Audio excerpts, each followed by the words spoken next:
নমস্কার, শুভ সন্ধ্যা। শাশ্বতী সিনেটক্সে আপনাদের সবাইকে স্বাগত।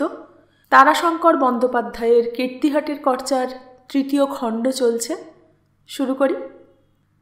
বীরেশ্বর রায় রত্নেশ্বরকে বলেছিলেন, তুমি তাহলে ওদিকে গিয়ে কাজকর্মগুলি দেখো রত্নেশ্বর।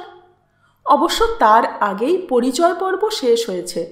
কীর্তিহাটের রায়বংশের উত্তরাধিকারীকে তাঁদের সঙ্গে পরিচিত করিয়ে দিয়েছেন বীরেশ্বর রায় এবং তাঁর সঙ্গে রাধারমণবাবু তাঁর গুণপনার পরিচয় দিয়েছেন। সরকারি হাকিম তিনি রত্নেশ্বরের গুণের কথা তাদের সামনে তুলে ধরেছিলেন সুন্দর কৌশলের সঙ্গে। প্রথমেই বলেছিলেন, রত্নেশ্বর রায় কাশীতে ছিলেন মিউটিনির সময়, নিজের চোখে সব দেখেছেন। আমাকে বলছিলেন কাল, এমন সুন্দরভাবে বললেন এবং এমন বিচার করেছেন যে আমি মুগ্ধ হয়ে গিয়েছিলাম এবং আমি বিস্মিত হয়েছিলাম তার সূক্ষ্ম বিচার শক্তি দেখে। সমস্ত ব্যাপারটা অ্যানালাইসিস করে অল্প কথায় সমস্ত কথাটা বলে দিলেন।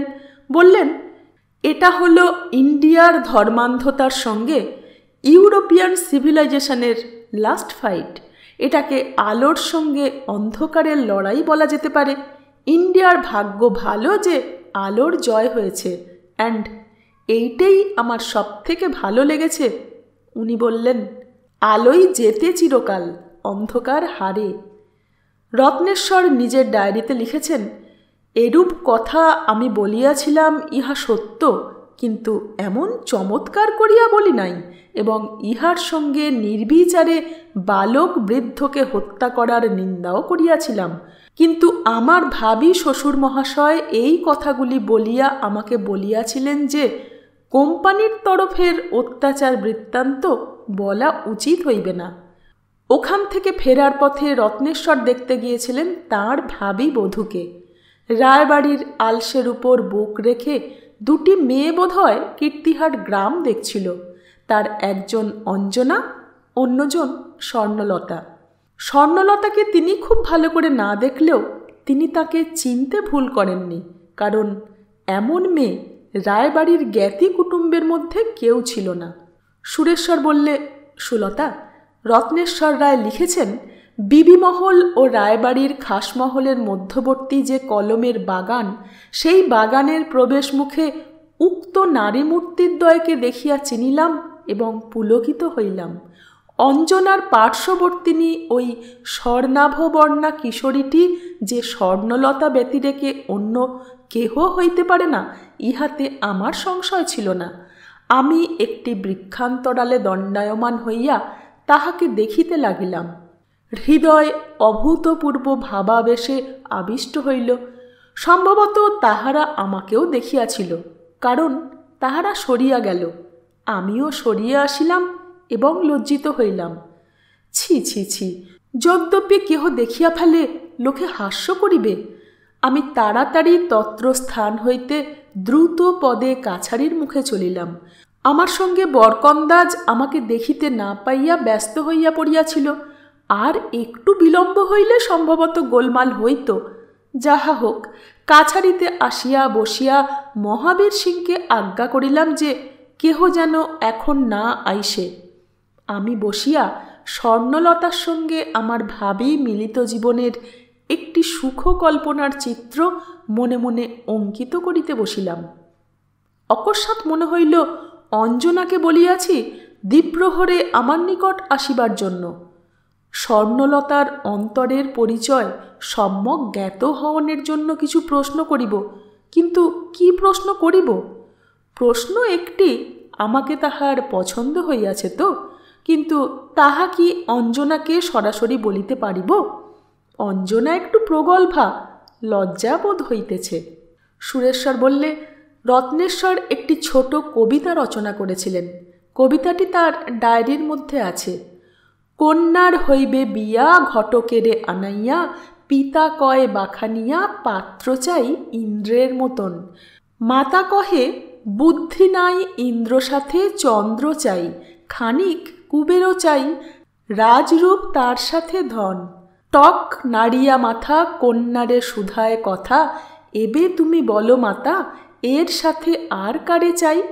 কন্যা ভাবে মনে মনে, হায় বলিব কেমনে, ইন্দ্র চন্দ্র কুবেরের সঙ্গে যেন ড্যাশ পাই। অঞ্জনার হাতে এই ধাঁধাটি দেবেন। স্বর্ণলতাকে সে বলবে, এই শেষ ছত্রে ইন্দ্র চন্দ্র কুবেরের সঙ্গে কাকে চাই?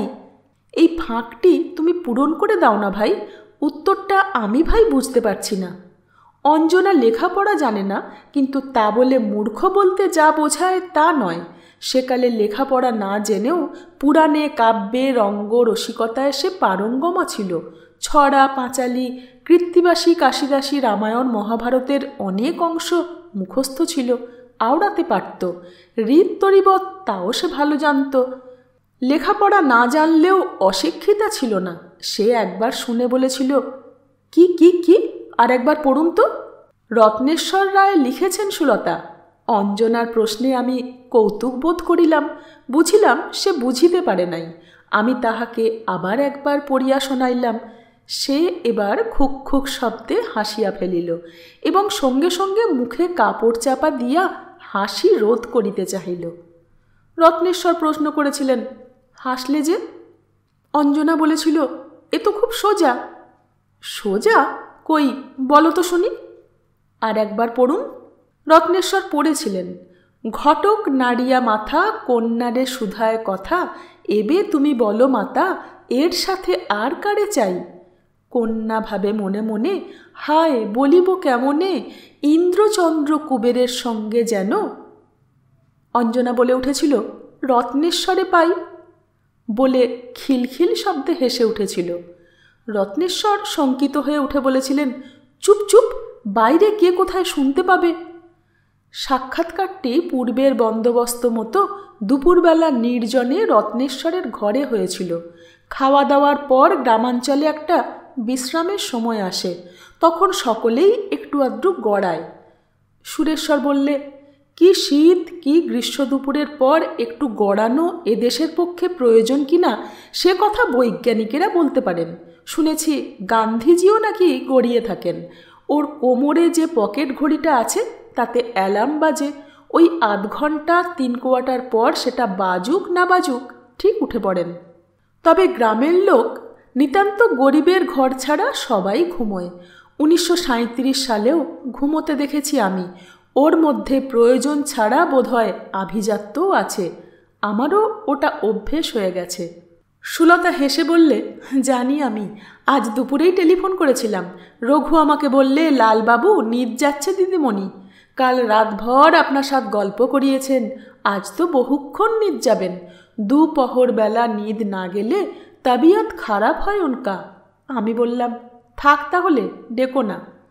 সুরেশ্বর হাসলে, বললে, রঘুও ঘুমোয়, তবে টেলিফোনের রিং শুনে বোধহয় জেগে উঠেছিল। ওরও এরোগ ধরেছে কীর্তিহাটে।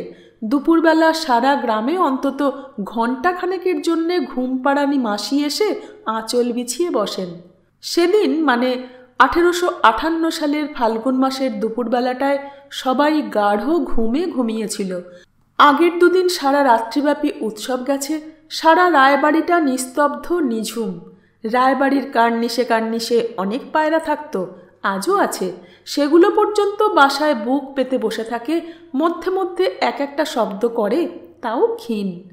রত্নেশ্বর তাও লিখেছেন ডায়েরিতে। তার সেদিন ঘুম আসেনি। মধ্যে মধ্যে তন্দ্রা আসছিল, কিন্তু পায়রাদের ওই ডাকেই চটচট করে সে তন্দ্রা ভেঙে যাচ্ছিল। মধ্যে মধ্যে ভাবনা হচ্ছিল, অঞ্জনা ঘুমিয়ে পড়ল নাকি। 2-4 বার খাট থেকে নেমে পায়চারি করেছেন। বার 2 বাড়ির ভিতরের দিকের বারান্দায় দরজা ফাঁক করে তাকিয়ে দেখেছেন অঞ্জনা আসছে কিনা। আবার দরজা বন্ধ করে এসে বিছানায় উঠে হেলান দিয়ে বসেছিলেন। লিখেছেন, প্রেমজনিত উদ্বেগ সম্বরণ করা অতীব কঠিন। ঘড়ির দিকে তাকাইয়া দেখিতেছি এখনো 3টা বাজে নাই। খাওয়া দাওয়া 2:30 পর্যন্ত শেষ হয়, সুতরাং মাত্র অর্ধ ঘণ্টা পরিমাণ সময় অতিক্রান্ত হইয়াছে মাত্র। অথচ আমার মনে হইতেছে অন্তত 2-3 ঘণ্টা কাল আমি অপেক্ষা করিয়া রহিয়াছি। তারপর এক সময় অঞ্জনা ঠিক এলো। সন্তর্পণে দরজাটি খুলে গেল। এক ঝলক আলো ঘরে ঢুকলো অঞ্জনা এবং দরজাটি বন্ধ করে এগিয়ে কাছে এসে বললে, বাবা, সবার চোখে ঘুম আছে, ঠাকমার চোখে ঘুম নেই। দিব্যি দেখি নাক ডাকছে, দেখে যেই উঠি অমনি দেখি বুড়ি ও আ শুরু করে দেয়। চোখ খুলে তাকিয়ে বলে, কি লা, উঠলি যে? বিকেল হয়ে গেল নাকি? একবার বললাম ঘাটে যাব, তা বলেন না, আর একটু পরে যাস, এখন সব ঘুমিয়ে পড়েছে। আর এই রাজসূয় যজ্ঞী ত্রিভুবনের নোক চারদিকে, সমস্ত মেয়ে কোথা কে থাকে, যাস নে, শো। কি করব, এই এতক্ষণে ঘুমোলো, আস্তে আস্তে উঠে এসেছি। নেন, কি হুকুম বলুন। রত্নেশ্বর বলেছিলেন, খুব সাবধানে করতে হবে, বুঝেছ? বুঝেছি, বলুন। একটি ধাঁধা দেব, যেন তোমাকে ধাঁধাটি দিয়েছি আমি, বুঝেছ? হ্যাঁ। তুমি মনে করো ধাঁধাটি বুঝতে পারোনি, এই ভান দেখিয়ে স্বর্ণলতাকে ডেকে বলবে, ভাই, তুমি তো লেখাপড়া জানা শহুরে মেয়ে, এই ধাঁধাটি পূরণ করে দেবে। ধাঁধা? কি ধাঁধা বলুন? কাগজে লিখে দিয়েছি, না হলে তোমার ভুল হয়ে যাবে। আমাকে শোনাবেন না? আমি তো পড়তে জানি না। পড়ে শুনিয়েছিলেন রত্নেশ্বর। অঞ্জনা সঙ্গে সঙ্গে বলে উঠেছিল, কি কি কি, আর একবার পড়ুন তো, বলে মুখে কাপড় চাপা দিয়েছিল। সে ধাঁধাই হোক আর ছড়াই হোক, তার মর্মটা অনায়াসে বুঝেছিল, হাসিও পেয়েছিল কৌতুকে। ধাঁধাটা শুনে অঞ্জনা বলেছিল, ও তো সোজা, উত্তর রত্নেশ্বরে পাই, বলে খিলখিল করে হেসে উঠেছিল। রত্নেশ্বর বলেছিলেন, চুপ চুপ, কে শুনতে পাবে। অর্চনাও সতর্ক হয়ে চুপ করে গিয়েছিল।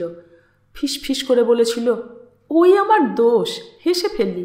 মা বলতো, দুশ্মনের হাড়ে তৈরি দাঁত না হলে এমন করে সবটাতেই কেউ হাসতে পারে না, ওতেই মরবি, তুই ওতেই মরবি। রত্নেশ্বর ডায়েরিতে লিখেছেন, অঞ্জনার বাক্যগুলি শ্রবণ করিয়া আমার অন্তর মুহূর্তে গভীর বিষাদে পরিপূর্ণ হইয়া গেল। এই দরিদ্র অথচ উল্লাস এবং সদা হাস্যময়ী মেয়েটির হাস্য কেহ সহ্য করে না। স্থির করিলাম, ইহাকে পরবর্তীকালে স্বর্ণলতার সঙ্গিনী করিয়া দিব, এবং আমি ইহাকে সত্যকারের আপনজনের মতোই সমাদর সম্ভ্রম করিব। অঞ্জনা চিঠিখানা হাতে করে বলেছিল, তাহলে আমি যাই, আপনার কনেকে দেখিয়ে জবাব এনে দেব, তার যা বুদ্ধি সে ঠিক জবাব লিখে দেবে। কিন্তু বলে দিই একটা কথা, উত্তরে কোনো মানুষের নাম হবে না। মানুষের নাম হবে না? না, তোমার জবাব ঠিক হয়নি। রত্নেশ্বরে পাই লিখলে হবে না, লিখতে হবে দেবতার নাম। দেবতার নাম? হ্যাঁ, ইন্দ্র, চন্দ্র, কুবের, এদের সঙ্গে মানুষের নাম কি চলে? ওখানে দেবতার নাম দিতে হবে, যেমন রামচন্দ্রে পাই, নয়তো মহেশ্বরে পাই, নয়তো নারায়ণে পাই। আবার মুখে কাপড় চাপা দিলে অঞ্জনা, আবার তার হাসি পেয়েছে। রত্নেশ্বরও হেসে বললেন, আবার হাসি পেল কিসে? যদি স্বর্ণলতা লেখে মহেশ্বরে পাই, বেশ তো, আমি শিবের মতোই হব তাহলে। পারবেন? কেন পারবো না কেন? শিব শ্মশানে মশানে ফেরে, গাঁজা ভাং খায়, ভূত নিয়ে ফেরে, আপনি এই রাজ অট্টালিকা ছেড়ে এমন হতে পারবেন? আরও অনেক চাই, বুড়ো হতে হবে, মাথায় জটা, মুখে দাড়ি, মা গো, সে হতে পারবেন না আপনি। রত্নেশ্বর হেসে ফেললেন। মেয়েটা এমন যে সব কিছুকেই হাস্যকর করে তুলতে পারে। শিবের শিবত্ব বোঝে না, বুঝলেও সেসব বাদ দিয়ে তার সকৌতুক দৃষ্টিতে শিবের পাকা চুল, দাড়ি, জটা এবং ভাং খাওয়াটাই সব হয়ে ওঠে। তিনি বললেন, তা হোক, তুমি ওকে দিও তো, দেখি না কোন দেবতা ওর পছন্দ। অঞ্জনা চলে গিয়েছিল এবং ফিরে এসেছিল কিছুক্ষণের মধ্যেই। তখন রত্নেশ্বর উঠে মুখ হাত ধুচ্ছেন। সন্ধ্যের উৎসব আজ বিশিষ্ট উৎসব, আজ হবে বাইজির নাচ। এখনই নিচে নেমে কাছারিতে গিয়ে বসবেন, খবরাখবর নেবেন। চাকর রূপোর গ্লাসে ডাবের জল এনে ত্রিপয়ের ওপর রেখেছে। রেকাবিতে মশলা পান, মুখ ধুয়ে খেয়ে নিয়ে কাপড় চোপড় ছাড়বেন। অঞ্জনা এসে ঘরের মধ্যে ঢুকল। রত্নেশ্বর লিখেছেন, তাহার মুখ সহাস্য এবং কৌতুকে চোখ দুটি উজ্জ্বল। দেখিয়াই বুঝিলাম সে এই অল্প সময়ের মধ্যেই ধাঁধার উত্তর লইয়া আসিয়াছে। আমার অন্তর মন উদ্গ্রীব হইয়া উঠিল উত্তরের জন্য, কিন্তু ভৃত্যের সম্মুখে এসব কথা বলিতে নাই। কি করিয়া জিজ্ঞাসা করিব বুঝিতে পারিলাম না। শুধু কহিলাম, আইসো, কোনো সংবাদ আছে কি? অঞ্জনা চতুরা, সে বলিল, এই চা, আমার যে ভুল হইয়া গেল। অঞ্জনা চাকর গোবিন্দকে বলেছিল, গোবিন্দ, যাও তো, নিচে ঠাকুমার কাছে যাও, বলো ছোটবাবুর জন্যে পান সাজা আছে, বড়বাবুর রেকাবিতে পান আছে, তার পাশেই ছোট রেকাবি আছে, তাতে যে পান সে পান ছোটবাবুর, সে রেকাবিটা নিয়ে এসো তো। গোবিন্দ চলে গেলে অঞ্জনা বলেছিল, পান সেজেছে স্বর্ণলতা, আমি আলাদা করে আপনার জন্যে রেখে দিয়েছি। মুখে কাপড় চাপা দিয়ে হাসি গোপন করে অঞ্জনা বলেছিল, খুব চালাক, খুব চালাক মেয়ে। আমি পান সাজছিলাম, আপনার হুকুম তামিল করতে গিয়ে আজ এবেলার পান সাজা হয়নি। পান সাজছি আর ভাবছি কি করে যাই, কি করে বলি। হঠাৎ আমার ভাগ্যি ওদের ঘর থেকে বেরিয়ে এসে বারান্দায় দাঁড়ালো চুপ করে। আমি পান সাজছি দেখে কাছে এসে বললে, পান সাজছ? বললাম, হ্যাঁ, এ পান কর্তাবাবুর, সতী বৌরানীর আর ছোটবাবুর। এ পান আমি সাজি। তারপর বললাম, এসেছো ভালোই হয়েছে, একটা ধাঁধার উত্তর করে দিতে পারো? বললে, ধাঁধা? কি ধাঁধা? পাড়া গাঁয়ের ধাঁধা ভাই, আমি জানি না। বললাম, না, এ ভাই ছোটবাবুর তৈরি করা ধাঁধা। বললে, ছোটবাবু কে? বললাম, রত্নেশ্বর বাবু। মুখটা লাল হয়ে উঠল। বললে, উনি বুঝি তোমাকে ধাঁধা দেন উত্তর করতে? বুঝেছেন? মনে মনে মুখে আবার একবার কাপড় চাপা দিয়ে সামলে নিয়ে বললে অঞ্জনা। আমি বললাম, না, আমি ভাই সম্পর্কে ওর 7 দিনের বড় দিদি, কিন্তু ওরা ভাই বড় লোক, রাজা লোক আর ভালো মানুষ, তাই আমি পোষ্য হলেও চাকর মনে করেন না, সম্বন্ধটার মান রাখেন। আজ ওকে ডেকেছিলেন সতী বৌরানী জ্যাঠাইমা। আমি ডাকতে গেলাম, দেখলাম এক মনে কাগজে লিখছেন। আমাকে দেখে হেসে বললেন, কই অঞ্জনাদি, একটা ধাঁধার উত্তর দাও তো। আমি ভাই পারলাম না, লেখাপড়া জানা পণ্ডিত লোক। বললাম, লিখে দিন, ভেবে বলবো। এই দেখো, বলে কাগজখানা দেখালাম। তা পড়ে হেসে বললে, বলো না, তোমার যে দেবতা পছন্দ তার নাম। আমি বললাম, আমার তো হয়ে গিয়েছে, এ জন্মের ঢাক বেজে গিয়েছে, কোনো দেবতা ধারে কাছে ঘেঁষে না, তুমি বলো। তো বললে, কাকে ছেড়ে ভাই কাকে চাইব বলো? 33 কোটি দেবতা, একে ছেড়ে ওকে চাইলে অন্যজনে রাগ করে, তার থেকে ভাই একজনের মধ্যে সব দেবতাকেই চাই, বুঝেছ? ওখানে উত্তর হবে, সব দেবে চাই। হেসে বললে, আমাকে বলো, কি বললেন তোমার ছোটবাবু? তারপর বললে, তোমায় তো দেখছি অনেক পান সাজতে হবে, আমি কয়েকটা সেজে দেব। বলে পান সাজতে বসল। খিলি আষ্টেক পান সেজে দিয়ে উঠে গেল। রত্নেশ্বর রায় লিখেছেন ডায়েরিতে, উত্তর পাইয়া সত্য সত্যই আমি পরাজিত হইলাম। সুকৌশলে সব দেবে লিখিয়া আমাকে ঠকাইয়া দিয়াছে। নারী চরিত্র সত্যই দুর্গেয়, বুঝিতে পারিলাম না তাহার পছন্দ কি, কিন্তু পান যখন সাজিয়া দিয়াছে তখন বিবাহে তাহার আগ্রহ আছে, ইহা বুঝিতে বিলম্ব হইল না। অঞ্জনা রত্নেশ্বর রায়ের সম্মুখে হাত পেতে বলেছিলেন, আমার বকশিস। বকশিস? বকশিস কি আপনার জনকে দেয়? তুমি কি দাসী? তুমি সম্পর্কে আমার 7 দিনের বড় দিদি। দিদি না ছাই, 7 দিনের বড় আবার বড়। আর রাজাবাবুর দিদি কি গরিব হয়? আমি আপনাদের দাসী না হই, পোষ্য। চাকরে মাইনে পায়, আত্মীয় পোষ্যরা পেট ভাতার পোষ্য। রত্নেশ্বর রায় আবেগে বিচলিত হইয়াছিলেন। সেই বিচলিত মনে 2 হাতে অঞ্জনার পাতা অঞ্জলিবদ্ধ হাত দুখানি চেপে ধরে বলেছিলেন, না না না, তোমার সম্মান এ সংসারে আমার মতো, আমার যে বউ আসবে তার মতোই হবে। অঞ্জনা বলেছিলেন, হাত ছাড়ুন, আমার পাতা হাত ভরে গিয়েছে। রত্নেশ্বরের ডায়েরিতে আছে, অঞ্জনাও আনন্দে পুলকে থরথর করিয়া কাঁপিতেছিল। আমি তাহার হস্ত দুইখানি ছাড়িয়া দিতেই সে সেই হাত মাথায় বুলাইয়া বুকে ধরিয়া চঞ্চল পদে প্রস্থান করিল। সুরেশ্বর বললে, সুলতা, বিবাহ স্বপ্নে বিভোর তরুণ রত্নেশ্বর রায় সেদিন ঠিক বুঝতে পারেননি যে কি ঘটল। বুঝতে পেরেছিলেন অনেক পরে। সে কথা পরে বলবার সময় হলে বলবো, তবে তার ছবি আমি এঁকেছি। এই দেখো সে ছবি।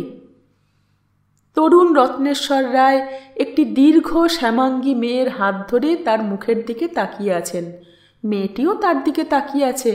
চোখের কোণে যেন জলবিন্দুর আভাস। দুজনেরই প্রোফাইলের ছবি।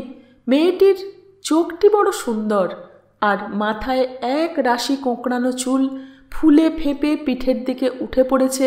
তাতে একটা ঢং এসেছে যেটা ঠিক এদেশি নয়, অনেকটা সেকালের ইজিপশিয়ান মেয়েদের চুলের মতো। সুলতা ছবিখানা দেখে বিস্মিত হলো। মনে হলো এই মেয়েটির ছবি যেন আর কোথাও আছে এই সব ছবিগুলোর মধ্যে। সে উঠে এসে ছবিখানার কাছে দাঁড়ালো। তারপর চোখ ফিরিয়ে বাকি ছবিগুলো দেখতে গিয়ে আটকে গেল পাশের ছবিখানার দিকে। কোনো একজন ভয়ঙ্কর দর্শন লোকের ছবি। দাঁতে দাঁত টিপে লোকটা একটা প্রকাণ্ড গোখরো সাপকে ধরে আছে। লোকটা যেন রক্তমাংসের মানুষ নয়, পাথর কেটে গড়া একটা মূর্তি। সুলতা সবিস্ময়ে বললে, এ ছবিটা? সুরেশ্বর বললে, ও ছবিটা গোপাল সিংয়ের, ওই গোপাল সিং। এই গোপাল সিং? কিন্তু এমন করে একটা সাপকে ধরে রয়েছে কেন? বলছি সুলতা, এই খবরটা সেদিন ঠিক এমনিভাবেই, অর্থাৎ এই মুহূর্তটিতেই এসেছিল রায়বাড়িতে। রত্নেশ্বর ডায়েরিতে লিখেছেন, আমি অঞ্জনার গমন পথের দিকেই দৃষ্টিপাত করত তাহার কথাই চিন্তা করিতেছিলাম। এমতো সময়ে বাহিরের বারান্দার দিক হইতে বন্ধ দরজার ওদিক হইতে কে ডাকিল, হুজুর। কে? আমি, মহাবীর সিং। এদিকে দরজা দিয়ে তখনই পানের রেকাবি হাতে ঘরে ঢুকেছিল তার খাস চাকর গোবিন্দ। গোবিন্দ রেকাবিখানা তার সামনে নামিয়ে দিতেই সাগ্রহে দুটি পান তুলে মুখে পুরে রত্নেশ্বর বলেছিলেন, দরজা খুলে দে। দরজা খুলতেই মহাবীর সেলাম করে জানিয়েছিলেন, বড়া হুজুর আপনি कहलेन कि उनके साथ भेंट करने को लिए। আচ্ছা যাচ্ছি, বল গিয়ে আসছি আমি। কথার মধ্যেই ঘরে এসে ঢুকলেন ভবানী দেবী। রত্নেশ্বর? মা? আমার কথার কোনো দাম রইল না রে। আমি মা আনন্দময়ীর সামনে যে কথা বললাম সে কথা থাকবে না। ঠোঁট দুটি তার কাঁপতে লাগল। সবিস্ময়ে রত্নেশ্বর জিজ্ঞাসা করলেন, কেন মা? কুতুবপুরের কাছারির লোকেরা গোপাল সিংকে ধরে পুলিশের হাতে দিয়েছে। কে বললে? কুতুবপুরের কাছারির লোক খবর এনেছে। সে কি, আমি তো সকালেই লোক পাঠিয়েছি কুতুবপুরে। ব্যাপারটা লোক পৌঁছবার আগেই ঘটে গেছে। আগে থেকেই কুতুবপুর কাছারিতে যে হুকুম ছিল সেই অনুযায়ী ঘটেছে। সুরেশ্বর বললে, আগে তোমাকে বলেছি সুলতা, কীর্তিহাটের বিচক্ষণ দেওয়ান ঠিকই অনুমান করেছিলেন যে বীরপুর মৌজার মণ্ডলান সত্ত্ব ভগবান মণ্ডল ডাক নিয়েছে। এ সংবাদ যে মুহূর্তে গোপাল পাবে সেই মুহূর্তে গোপাল খোঁচা খাওয়া বাঘের মতো দুর্দান্ত ক্রোধে হিতাহিত জ্ঞান হারিয়ে ঝাঁপ দেবে। তার হুকুম ছিল যে বেলা 1 প্রহরের পরই কুতুবপুর কাছারির বরকন্দাজ ঢেঁড়াদান নিয়ে বীরপুরের পথে পথে এই ঘোষণা জারি করবে এবং গোপাল সিংয়ের কানে কোনো রকমে পৌঁছে দিয়ে পালাবে। যদি পালাতে না পারে, যদি গোপালের হাতে জখম হতে হয়, তবে রায় এস্টেট থেকে খেসারত পাবে মোটা টাকা। সে আমলে 100 টাকার দাম অনেক, এ আমলে 1000 টাকার থেকেও বেশি। আরও আন্দাজ ছিল এই যে গোপাল তালাবন্ধ ভগবানের বাড়িতে আগুন দেবে কিংবা দল জুটিয়ে এসে লুট করবে। হুকুম ছিল সঙ্গে সঙ্গে থানায় এত্তেলা দেবে। থানায় বন্দোবস্ত করা ছিল।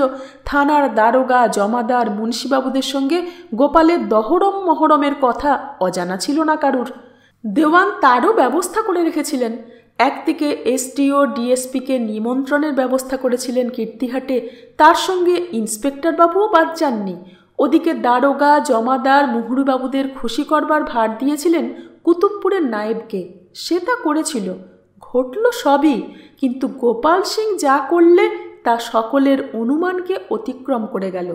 দেওয়ান আচার্য যে মুহূর্তে খবর পেলেন যে গোপালের বড় ছেলে এবং বড় স্ত্রীকে জখম করে নিজের ঘরে আগুন দিয়ে ছুটে পালিয়েছে, ফেরার হয়েছে, সেই মুহূর্তেই সওয়ার পাঠিয়েছিলেন কুতুবপুরের নায়েবের কাছে যে কাছারির সমস্ত লোকজন নিয়ে খোঁজ করে গোপাল সিংকে ধরো, পুলিশের হাতে দাও।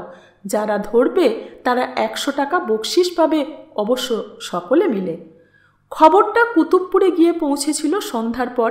ওদিকে কুতুবপুরে, বীরপুরে এবং আশেপাশের 4-5খানা গ্রামে এই ঘটনা নিয়ে আলোচনার শেষ ছিল না। আজকের এই ঘটনাটিতে সকল লোকের মনই বিরূপ হয়ে উঠেছিল এই দুর্দান্ত লোকটির ওপর। তার সঙ্গে প্রত্যেক গ্রামে, প্রত্যেক মজলিসে খবর আসছিল গোপাল সিংকে দেখা গেছে কোনো জঙ্গলে, অথবা কেউ যেতে দেখেছে জনহীন মাঠের মধ্য দিয়ে, অথবা গোপাল সিংয়ের কোনো অনুচরের বাড়িতে। কেউ বলে এই গ্রামে, কেউ বলে সেই গ্রামে। থানার দারোগা তখন গোপালের বাড়িতে পৌঁছে এজাহার নিচ্ছেন। তার ছোট বউ গরুর গাড়ি চড়ে রওনা হয়েছে কীর্তিহাট সতীরানী মায়ের উদ্দেশ্যে। ওদিকে কুতুবপুরের কাছারি থেকে বরকন্দাজ পাইকের দল 100 টাকা বকশিসের উত্তেজনায় সেই রাত্রেই বেরিয়ে পড়েছিল গোপাল সিংয়ের সন্ধানে, হাতে মশাল, লাঠি, সরকি। তবে হুকুম ছিল জীবিত গোপাল সিংকে ধরতে হবে। গোপাল ফাঁসি কাঠে ঝুলে তার জীবনের মাসুল দিয়ে যাবে, এই ছিল সর্ববাদী সম্মত রায়। শুধু জমিদারের রায় নয়, মানুষের রায়ও ছিল তাই, সরকারের রায়ও তাই। হিটলার নিজে আত্মহত্যা করেছে, তাতে বিজয়ী পক্ষ তৃপ্ত হয়নি। বিচার করে তাকে তারা মৃত্যুদণ্ডই দিত, কিন্তু বিচার হয়নি বলে ক্ষোভ থেকে গেছে। তোজো আত্মহত্যার চেষ্টা করেছিল, কিন্তু সফল হয়নি। তাকে বাঁচাবার জন্য বোধহয় পৃথিবীর শ্রেষ্ঠ সার্জেনরা ছুটে এসেছিল এবং তাকে বাঁচিয়েছিল তাকে বিচার করে ফাঁসি দেওয়ার জন্যে। হতভাগ্য গোপাল সিং নিজেও আত্মহত্যার চেষ্টা করেছিল একবার, কিন্তু তার ভাগ্যে তা সফল হয়নি। তার মস্ত বড় ভুল হয়েছিল। নেশায় কালী সাধক গোপাল সিং ছুটে পালাবার সময় মায়ের নেশা, বাবার নেশার একটাও সঙ্গে নেয়নি। যে নেশাটা করেছিল এই দুর্ঘটনার আগে, সেটা ছেড়ে গিয়েছিল বিকেল হতে না হতে। নেশা যখন ছুটল তখন দুরন্ত ফাঁসির ভয় তার সামনে এসে দাঁড়িয়েছিল। যে ভয়কে সে চিরদিন ব্যঙ্গ করে ফাঁকি দিয়ে এসেছে, সেই ভয় সেদিন যেন তাকে পিছন থেকে আচমকা জাপটে ধরে হা হা করে হেসে উঠে বলেছিল, এইবার? সুরেশ্বর বললে, দুর্দান্ত গোপাল সিং শুনেছি ঊর্ধ্বশ্বাসে মাঠ ভেঙে ছুটেছিল। বেলা দুপুরে, চৈত্র মাস তখন। 2-4 জন লোক তাকে দেখেছিল এবং বিস্ময়ের তাদের সীমা ছিল না। সিংজি ঊর্ধ্বশ্বাসে ছুটছে কেন? কি হলো? গোপালের গ্রাম তখন অনেকটা পিছনে, প্রায় ক্রোশ 2। যেসব লোক দেখেছিল তারা ঘটনার কথা তখনও জানতে পারেনি। এমনকি 2 ক্রোশ দূর থেকে বীরপুরের খড়ের চালের আগুনের ধোঁয়া বা গ্রামের লোকের চিৎকারও শুনতে পায়নি। তারা সভয়ে সরেই গিয়েছিল। গোপাল সিং ঊর্ধ্বশ্বাসে ছুটছে, তার সামনে পড়া মানে ছুটন্ত পাগল মহিষের সামনে পড়া। সামনে পড়লে সে বার কয়েক খুরের আঘাতে মাটি ছড়িয়ে ছিটিয়ে মাথা নিচু করে শিং সোজা করে তাকে বিঁধে গেঁথে নেবে, তারপর ফেলে দেবে ছুঁড়ে, এবং বারবার গুঁতিয়ে তাকে ছিন্ন ভিন্ন করে দিয়ে চলে যাবে। একজন তার সামনে পড়েছিল, সে তাকে দেখে আঁতকে উঠেছিল, কিন্তু গোপাল তাকে আঘাত করেনি, তাকে হুঙ্কার ছেড়ে শাসন করেনি। সেও থমকে দাঁড়িয়ে গিয়েছিল, তারপর পাশ কাটিয়ে আবার সামনে ছুটেছিল। সে পালাচ্ছিল। রায়বাহাদুরের ডায়েরিতে আছে, গোপাল তার কাছে বলেছিল ধরা পড়বার ভয়ে সে পালাচ্ছিল। কিন্তু না, আমি ডায়েরি পড়ে তার ছবিটা মনে মনে কল্পনা করেছি। ধুলায় ধূসর তার সর্বাঙ্গ, চোখ দুটো বিস্ফারিত, আতঙ্কিত দৃষ্টি তাতে। হাতে আত্মরক্ষার উপযুক্ত একটা লাঠিও নেই। সব ফেলে দিয়েই সে পালিয়েছিল গ্রাম থেকে। সে পালাচ্ছিল নিজের কাছ থেকে। সংসারে মানুষের মধ্যে যে চরমতম দুর্ধর্ষ হার্ডেন্ড ক্রিমিনাল, সে পশুই হয়ে যায়। মানুষ হয়ে বেঁচে থাকে শুধু একটি জায়গায়, সে হলো তার মমতার মধ্যে। সেই মমতার ঘর রক্তের বন্যায় ভাসিয়ে ধসিয়ে উপরের ছাউনিতে আগুন লাগিয়ে ছাই করে দিয়ে সে যখন পালাচ্ছিল, তখন তার পশুত্বের হিংসা এই ঘর ভাঙা মানুষটার কাছেই ভয় পেয়ে পালাচ্ছিল। গোপাল রায়বাহাদুরকে বলেছিল, হুজুর, পানির জন্য ছাতি ফেটে যাচ্ছিল, ভুখে পেটে যেন আগুন জ্বলছিল, কিন্তু ডরকে মারে কোনো গাঁয়ে ঢুকতে পারি নাই। লোকালয়ে সে ঢুকতে পারেনি। কার কাছে যাবে? কি করে বলবে আমার ছেলেকে আমি খুন করে ফেলেছি, আমাকে বাঁচাও, একটু লুকিয়ে থাকার জায়গা দাও? খুন সে নতুন করেনি, কিন্তু এমন দুর্বল, এমন অসহায় সে কোনো দিন হয়নি। সে লোকালয়কে দূরে রেখে এসে ঢুকেছিল 3 ক্রোশ দূরের একটা জঙ্গলে। তখন রাত্রি নেমেছে। রাত্রির অন্ধকারে জঙ্গলের মধ্যে সে খানিকটা আশ্বস্ত বোধ করে একটা বড় বটগাছে উঠে মোটা ডালের খাঁজে লুকিয়ে বসেছিল। ঘুম তার হয়নি, কাঁদতেও সে পারেনি। সন্ধেবেলা থেকে 1 প্রহর রাত্রি পর্যন্ত আশেপাশের গ্রামগুলো থেকে কুকুরের ডাক শুনে চমকে উঠেছে, গ্রামের হরিনাম সংকীর্তন শুনে চমকে উঠেছে। গভীর রাত্রে চৌকিদারের হাঁক শুনে শুধু চমকেই ওঠেনি, তার যে বুক কখনো কাঁপেনি সে বুকখানাও ধড়ফড় করে উঠেছে। মধ্যে মধ্যে তন্দ্রা এসেছে। সে বসে বসে ঢুলেছে এবং দুঃস্বপ্ন দেখে ধড়ফড় করে জেগে উঠেছে। রাত্রি শেষে ভোরের পাখির ডাক শুনে জেগে উঠে সব অবসাদ কাটিয়ে গাছ থেকে লাফিয়ে নিচে নেমেছিল। কিন্তু যাবে কোথায়? গোপাল নিজেই পরে বর্ণনা করেছিল সেদিনের কথা। রত্নেশ্বর রায়ের কাছেই করেছিল।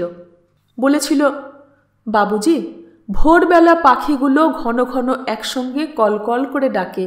সে ডাক যেন মুসাফিরখানার ভোরবেলা উঠো উঠো চলো চলো ডাকের মতো।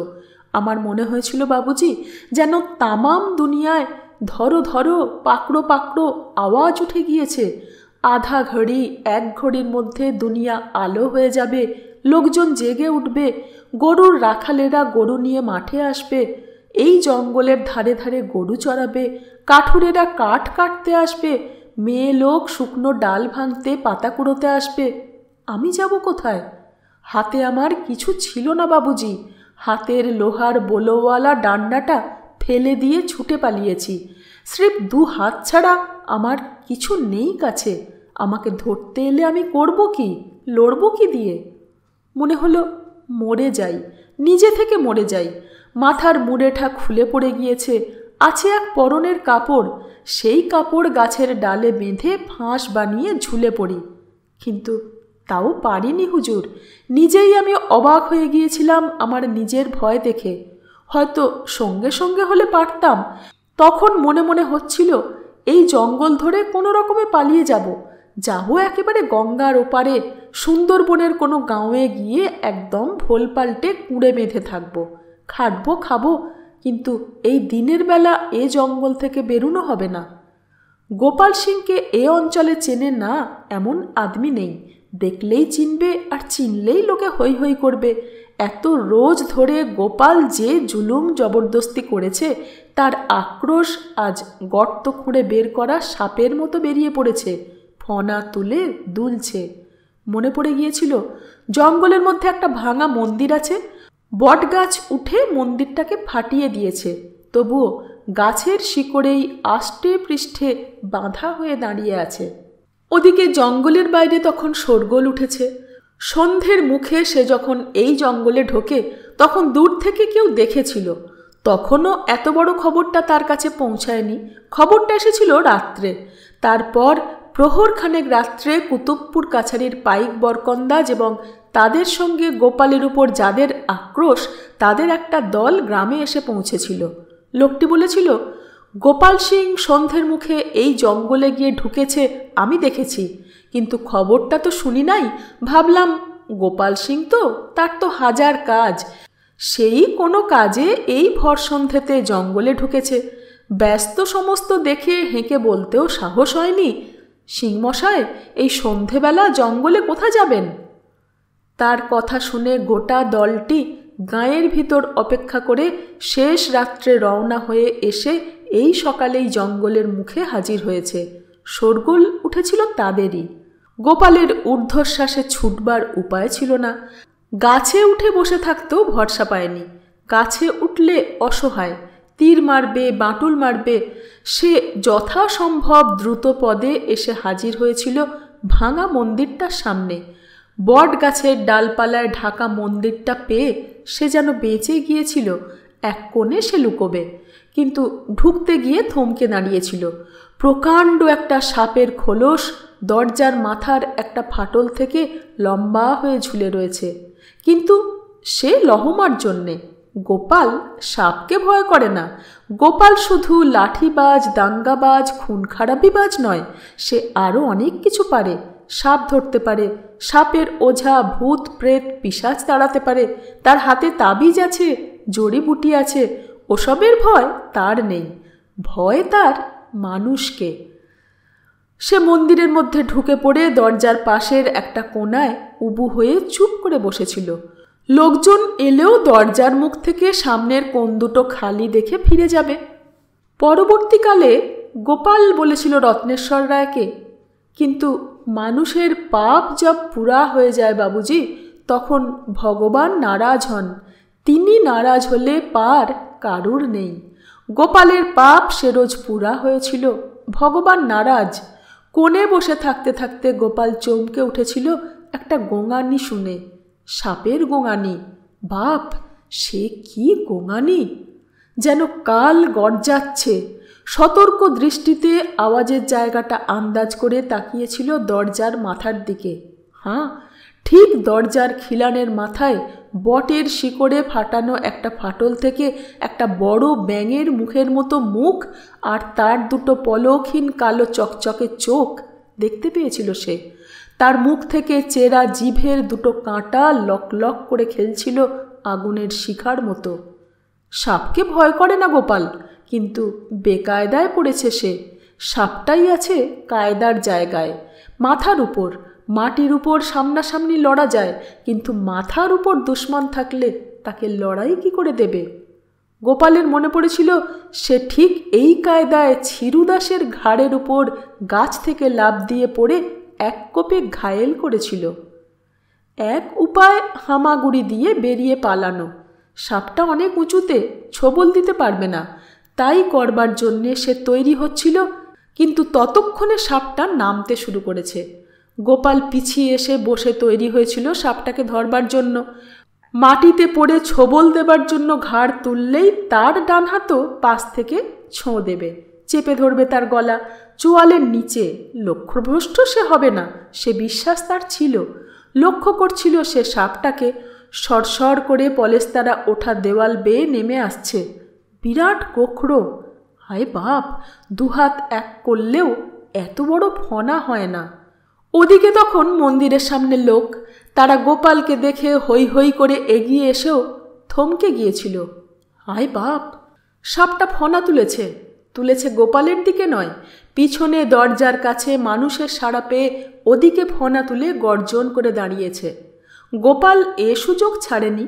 খপ করে সে ডান হাত দিয়ে ছোঁ মেরে সাপটা চোয়ালের নিচে সজোর মুঠিতে চেপে ধরে পা দিয়ে চেপে ধরেছিল লেজটা, যেন সেটা তার হাত জড়িয়ে ধরতে না পারে। এতটুকু ভুল তার হয়নি। নিখুঁত পরিকল্পনায় সাপটাকে ধরেছিল। তারপর পা দিয়ে চাপা লেজটা বাঁ হাতে ধরে সে বেরিয়ে এসেছিল মন্দির থেকে। তারপর তখনকার সে মূর্তি দেখে এতগুলো পরকন্দাজ পাই গ্রামের লোক স্তম্ভিত হয়ে গিয়েছিল। তারা ভয় পেয়ে সরে এসেছিল। দাঁতে দাঁতে সজোরে চেপে নিষ্ঠুর মুঠিতে সে সাপটাকে ধরে বেরিয়ে এসে দাঁড়িয়েছিল মন্দিরটার ভাঙা দাওয়ার ওপর। তার হাতের পেশিগুলো ফুলে উঠে দেখাচ্ছিল পাথরের টুকরোর মতো। সাপ বড় পিছল জীব। গোপাল সিংয়ের মুঠো থেকে মুখটা সংকুচিত করে যত সে পিছলে বেরুবার চেষ্টা করছিল, তত শক্ত হচ্ছিল গোপালের মুঠো এবং সঙ্গে সঙ্গে চোয়াল। চোখ দুটো ঠিকরে বেরুতে যাচ্ছিল যেন। লোকে অবাক হয়ে দেখছিল, কি করবে ভেবে পাচ্ছিল না। হঠাৎ গোপালই বলেছিল, কেউ হাতিয়ার দিয়ে কেটে দাও দুশ্মনের মাঝ বরাবর, তারপর আমি ছুঁড়ে ফেলবো। এমনি ফেলবো তো শয়তান ফের শির উঠাকে তাড়া লাগাবে। বরকন্দাজ রামপূজন চৌবে এগিয়ে গিয়ে তার হাতের তলোয়ার দিয়ে সাপটাকে দুটুকরো করে দিতেই গোপাল বাঁ হাতের লেজের অংশটা পায়ের কাছে সেখানে ফেলে দিয়ে ডান হাতে ধরা মুখের অংশটা ছুঁড়ে ফেলে দিয়েছিল দূরে। তারপর বলেছিল, লে পাকড়ো, বলে সে কাঁপতে কাঁপতে বসে পড়েছিল সেই দাওয়ার উপর। এ অংশটা রত্নেশ্বর রায়কে বলেছিল রামপূজন চৌবে। তারপর তারা গোপালকে ধরে এনেছে কুতুবপুরের কাছারিতে, ঘোড়া হাঁকিয়ে রামপূজনই এসেছে কীর্তিহাটে। গোপাল সিং ধরা পড়েছে, পাকড়েছে বলতে গেলে সেই ভবানী দেবী স্বামীর কাছে বসেছিলেন, তিনি ছুটে এসেছেন ছেলের কাছে। ওর মায়ের সামনে আমি কথা দিয়েছি, সে কথা আমার থাকবে না? রত্নেশ্বর বললেন, সে কি তাই হয়? তোমার কথা থাকবে না? এখনই লোক পাঠাবো। বাবা কি বললেন? তিনি তোকেই ডাকছেন। বীরেশ্বর রায় হুকুম দিয়েছিলেন গোপালকে যেন পুলিশে দেওয়া না হয় বা তার কোনো অনিষ্ট না করা হয়, কাছারিতেই তাকে আটকে রাখো। ঘোড়সওয়ার গিয়েছিল হুকুম নিয়ে, কিন্তু তার আগে একজন পাইক চলে গিয়েছিল রণপায়ে চড়ে, পাঠিয়েছিলেন আচার্য দেওয়ান। তিনি বুঝেছিলেন মামলায় আর গোপালের কিছু হবে না। তিনি হুকুম পাঠিয়েছিলেন সেখানকার নায়েবকে, যে কোনো অজুহাতে পারো গোপালকে যেন শেষ করিয়া দেওয়া হয়। সদর হইতে যে হুকুমই যাওক না কেন, তুমি এ কার্য অবশ্য সমাধা করিবে। আমি শপথ করিয়াছি, গোপালকে শেষ করিতে না পারিলে আমি ব্রাহ্মণ হইতে খারিজ। তুমি আমার জাতি রক্ষা করিবে। সুরেশ্বর বললে, ব্রিটিশ আমলাতন্ত্রের কথা অনেক শুনেছ সুলতা, কিন্তু জমিদারি সেরেস্তার আমলাতন্ত্রের কথা জানো না। বাংলাদেশে জমিদারদের অপকর্মের 12 আনার দায় এই আমলাদের। একটা কথা প্রচলিত আছে, মাটি বাপের নয়, মাটি দাপের। মাটি কেনা যায় টাকাতে, কিন্তু মাটি দখল হয় লাঠিতে। এ কথার সৃষ্টিকর্তা কে তা কেউ জানে না, তবে এই কথাটা জমিদারদের শিখিয়েছে এই আমলারা। দেওয়ান গিরীন্দ্র আচার্যের মুখে এ কথা দিনে অন্তত 10 বার উচ্চারিত হতো। সুকৌশলে তারা জমিদার আর প্রজাকে দুপাশে সরিয়ে রেখে এই লাঠি খেলার আসর পেতে রাখতেন। তবে একটা কথা বলবো, তারা কাজ করে গেছেন নিজের ভেবে। দেওয়ান আচার্য রায় এস্টেটকে ছোট থেকে বড় করে তুলেছিলেন। কথায় বাধা পড়ল, অতীত কথার ছেদ টেনে দিলে রঘু চাকর এসে দাঁড়ালো। খাবার তৈয়ার হলো? দিদিমণি পুছলেন কি খাবার দিবেন। ও ঘরে ঘড়িতে ঢং করে একটা শব্দ হলো। সুলতা নিজের হাত ঘড়িটা দেখে বললে, 10:30। সুরেশ্বর বললে, আরও আধ ঘন্টা পর। গোপাল সিংয়ের কথাটা শেষ করে নি। কি বলো সুলতা? সুলতা গোপাল সিংয়ের ছবিটার দিকে তাকিয়ে বললে, হ্যাঁ তাই শেষ করো। সুরেশ্বর বললে, ছবিটা তোমার ভালো লাগছে? ছবি তোমার সবই ভালো সুরেশ্বর, আর ছবির টেকনিক কি স্ট্যান্ডার্ড বিচার তো আমি করছি না। আমি তোমার গল্প শুনে গল্পের মানুষটাকে মিলিয়ে নিচ্ছি, তার সঙ্গে ভাবছি রায়বাড়ির কথা, সেকালের কথা। হেসে সুরেশ্বর বললে, সেকাল একালের কাছে বিচিত্রই বটে, সব কালই তাই। আমি ভাবছি কি জানো, গোপাল সিং আত্মহত্যা করতে পারলে না? সে আমিও ভেবেছি, কিন্তু পারেনি। আত্মহত্যার একটা ক্ষণ থাকে, সে ক্ষণটা পেরিয়ে গেলে আর পারে না। এটা সব কালের কথা। সে ক্ষণটা কখন পার হয়ে গিয়েছিল তা বলতে পারবো না। তবে গোপাল একটা কথা বলেছিল রত্নেশ্বর রায়কে কিছুদিন পর। তখন সে রায়বাড়ির পোষমানা মানুষ। বলেছিল, ছেলেকে মাথায় লোহার বোলো বসানো লাঠিটা মেরে স্ত্রীর বুকে চেপে বসে গলা টিপে ধরেছিল। লোকজনে তাকে ছাড়াতে এসে আক্রমণ করেছিল। সে কি হলো তা বুঝতে পারেনি। মাথায় তখন আক্রোশের আগুন। সেই আগুনেই সে নিজের ঘর জ্বালিয়ে দিয়ে ছুটে পালিয়েছিল লোকেদের ভয়ে। লোকেরা যারা তার ভয়ে কাঁপত, তারাই তাকে ধরে ওই আগুনে ফেলে পুড়িয়ে মারতে চেয়েছিল। এমনটা কখনো ভাবতে পারেনি।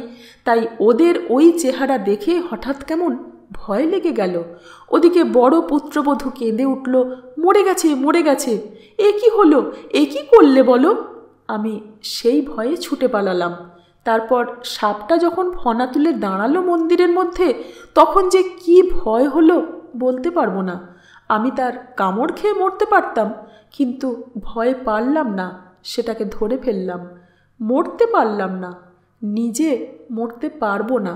ফাঁসি দিয়ে মারবে সরকার, তাই মারুক, কিন্তু গোপাল মরল না। ভবানী দেবী তাকে বাঁচালেন। আচার্য দেওয়ান তাকে খুন করবার গোপন হুকুম পাঠিয়েছিলেন, তাও ব্যর্থ হয়ে গেল। আজ এই পর্যন্ত।